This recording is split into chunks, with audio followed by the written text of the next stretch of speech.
Salut, moi c'est Yanis. Salut, moi c'est Jayden. Bonjour, moi c'est Tierno. Salut, moi c'est Gaël. Dans cette série de vidéos, nous allons interviewer des participants clés de la démocratie locale. L'objectif c'est d'ouvrir le dialogue entre eux et nous et de rapprocher les jeunes de la participation citoyenne.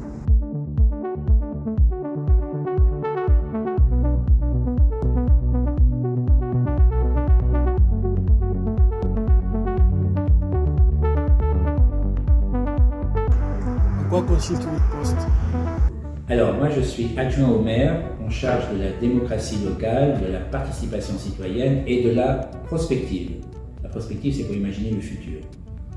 Je suis adjointe à la jeunesse du 11e arrondissement et à ce titre, du coup, je monte des projets à destination des jeunes de l'arrondissement pour leur donner accès à la santé, à l'emploi, à la culture, au sport, au droit aux vacances. Mon poste consiste à piloter une politique publique pour le service civique sur la région Île-de-France.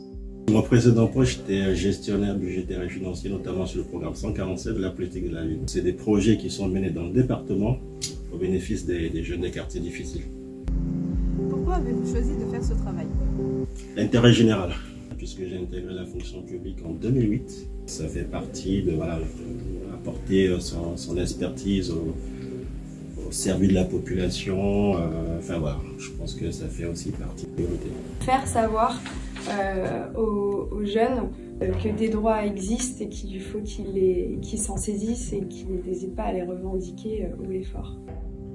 Alors, c'est une longue histoire. Il y a plus de 30 ans, j'ai co-créé ce qu'on appelle une société coopérative participative. C'est une société où tous les salariés sont associés.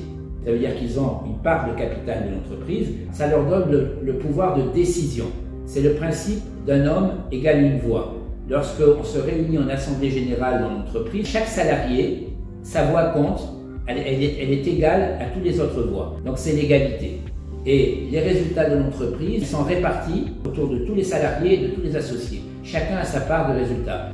Et le dernier point très important, le dirigeant il est élu par les salariés associés. Et tous les 3 ans, parce que c'est un mandat de 3 ans, tous les 3 ans, je suis réélu ou pas. C'est pour ça qu'aujourd'hui, quand je suis élu et je m'intéresse à la participation citoyenne, ça a du sens parce que c'est un parcours. Voilà. Un exemple de réussite dans vos missions. Un projet très concret qui s'appelle l'Open Mic.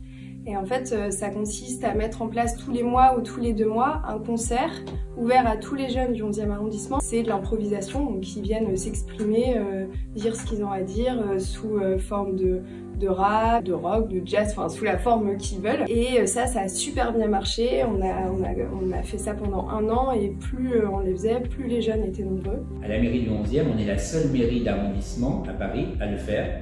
Ça s'appelle le pré-conseil d'arrondissement citoyen. C'est quoi? Normalement, vous savez qu'il y a un conseil d'arrondissement, c'est comme le conseil municipal, c'est le conseil d'arrondissement, où il n'y a que les élus qui ont le droit de décider, de débattre et de voter sur des sujets. Et nous, on a donné la possibilité aux habitants, la veille du conseil d'arrondissement, avec les élus concernés par les questions, autour des habitants, on va échanger avec eux sur les sujets du conseil d'arrondissement avant les élus. Quelles sont les valeurs que vous défendez? L'engagement. Et puis servir l'administration, servir les administrés dans leur quotidien. Avoir aussi le sens du service public, ça c'est très important. C'est l'égalité et l'égal accès aux droits. C'est l'inclusion des jeunes qui sont en marge. Par exemple, quand je parle de ces jeunes qui partent pas en vacances, on met en place des activités l'été, on organise des petits séjours à destination de ces jeunes-là. Pour moi, les valeurs que je défends, c'est l'inclusion, que cette politique publique en faveur de la jeunesse, elle soit vraiment pour tous les jeunes.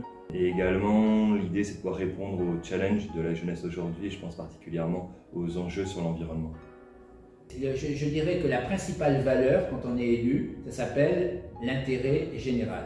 L'intérêt général, c'est de faire quelque chose qui correspond à l'ensemble des habitants, c'est d'aller à l'encontre de l'intérêt particulier et c'est de mettre en place des équipements qui servent à tout le monde. Voilà. Ça, c'est une vraie valeur. Quel est le personnage fictif ou historique qui vous inspire le plus? Alors moi, je pense à quelqu'un qui est dans le présent. Je pense à Léonore Monconduit, qui est la maire de Poitiers, et qui a rassemblé des citoyens pour créer un collectif de personnes qui voulaient s'engager. Et aujourd'hui, elle porte vraiment des valeurs à partir du terrain, à partir des individus. Et je la trouve très inspirante par rapport à tout ce qu'elle peut porter à ce niveau-là. En prime abord, je dirais plutôt Nelson Mandela, de par son passé. Il a souffert, il a enduré beaucoup de choses, tout en ayant cette sagesse de maintenir la paix à la fois dans son pays et de par le monde. Elle s'appelle Rachel Carson. Carson, c'est une biologiste américaine. Elle a publié un bouquin qui s'appelle Printemps silencieux.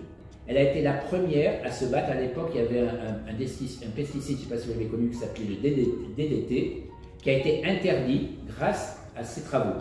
Et on peut dire pour cela que c'est la première écologiste. Pour moi, ça, c'est quelqu'un vraiment, c'est vraiment la référence. Alors que diriez-vous aux jeunes pour ne pas perdre leur intérêt sur la démocratie? Moi, ce que je peux dire, c'est peut-être de continuer à proposer des nouvelles formes de démocratie. Il y a beaucoup de choses qui sont faites aujourd'hui. Et c'est à nous de nous en inspirer, c'est à nous de changer nos pratiques. Donc continuez à nous inspirer et à nous maintenant de bouger avec vous. Il faut s'engager, aller au front. Il y a peut-être des sujets qui fâchent, mais il faut les aborder.